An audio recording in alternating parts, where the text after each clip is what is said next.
आता आपल्याकडे सी माहिती आहे बघा. न्यू म्हणजे फ्रिक्वेन्सी आहे, सी म्हणजे स्पीड ऑफ लाईट आहे, लॅम्बडा म्हणजे वेव्हलेंथ. वेव्हलेंथ आपण किती दिली आहे तर पहिले काय करू आपण न्यू.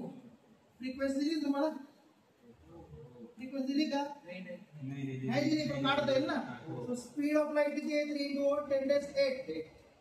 नंतर वेव्हलेंथ किती आहे 4000 × 10⁻10. सॉल्व करा बरं क्लास मध्ये किती उत्तर येत आहे. Put the value get the answer. 0.75 into 0.75 into 10⁻15. पण काय युनिट काय असेल बिकॉज फ्रिक्वेन्सी आहे in the unit frequency in the unit what? Hertz. So we have the frequency of that electron is what?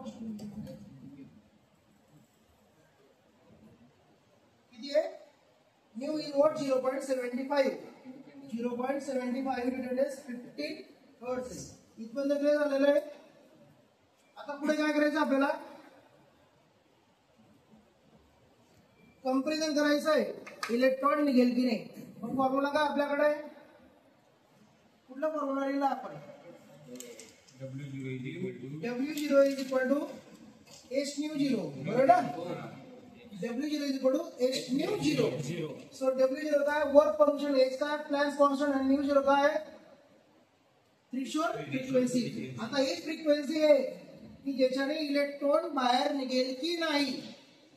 पण बाहेर निघण्यासाठी फोटॉनकडे तेवढी एनर्जी असेल पण फ्रिक्वेन्सी असेल पण. ओके सो त्यासाठी आपण काय करणार आहे फॉर्म्युला मॉडिफाय करून घेऊ.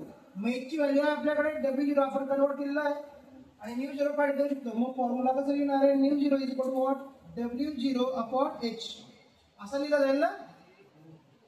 तुम्ही मॅथ्स मध्ये थोडी वेगळी मेथड वापरली तर मीनिंग तोच यायचा.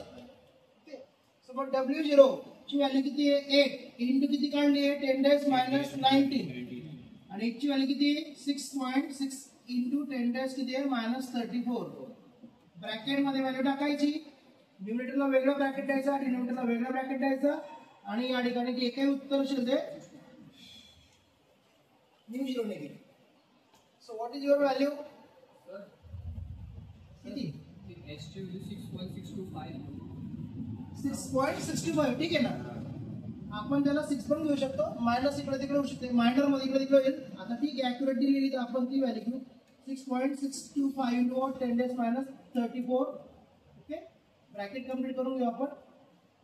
सो किती व्हॅल्यू करायची 1.20 into 10⁻15 का प्लस 15 ना प्लस 15 पण काय असेल unit. Now here the question is that लागणार एवढी थ्रेशोल्ड एवढी आणि दिलेली एवढी तर इलेक्ट्रॉन बाहेर निघेल की नाही. विल बी इजेक्टेड और नॉट इजेक्टेड काय इजेक्ट होईल का नाही. लागणार एवढी nu 0 आणि दिलेली एवढी इलेक्ट्रॉन निघेल का. Since what you can say that since की nu 0 is what greater than कोणापेक्षा न्यू.